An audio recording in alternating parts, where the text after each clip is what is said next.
जिसने रॉबिन पर चोरी का चार्ज लगाया था। वो विक्रांत ही था जिसने रॉबिन के खिलाफ कोर्ट मार्शल में बयान दिए थे, और अब वो विक्रांत ही था जो फ्यूचर में अवेकन्ड वॉरियर्स के चेंबर में रॉबिन के सामने खड़ा था। दोनों की आंखें मिली हुई थी और दोनों एक दूसरे को देखकर उतना ही हैरान थे। तो विक्रांत ही उन 13 आर्मी ऑफिसर्स में से एक अकेला सर्वाइवर था जिसे फ्यूचर में भेजा गया था। रॉबिन ये सोच ही रहा था कि चीफ बोल पड़े।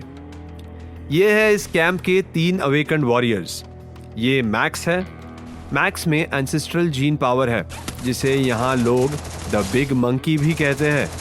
मैक्स ने अपने 2 जीन चेन भी एक्टिवेट कर ली है, चीफ ने कहा, और मैक्स रॉबिन की तरफ हाथ मिलाने गया। शायद तुम्हारे अंदर भी वही पावर्स हो जो मुझ में है।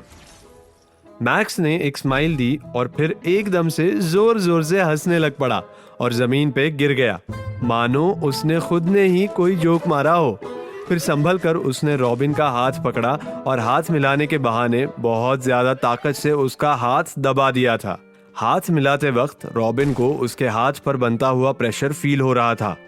उसे पता नहीं चला, लेकिन उस पावर को रेजिस्ट करने के लिए वो अपनी 50% पावर का यूज कर चुका था। और ये है निक्की।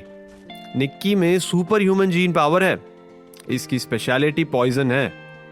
ये भी 2 जीन चेन एक्टिवेट कर चुकी है और इसके जीन टैलेंट बहुत यूनिक तरह के हैं। चीफ ने निक्की के बारे में ये कहा और निक्की के लाल होठों पर एक शरारती सी स्माइल आ गई थी। उसे देख के रॉबिन को बिल्कुल वैसी फीलिंग आ रही थी जैसे सुहाना से आती थी। निक्की भी उतनी हॉट थी। उसका फिगर भी किसी सुपर मॉडल से कम नहीं था, लेकिन इतनी लड़ाई लड़ने के बाद उसके बॉडी में एक रफनेस झलक रही थी जो रॉबिन को और ज्यादा अट्रैक्ट कर रही थी।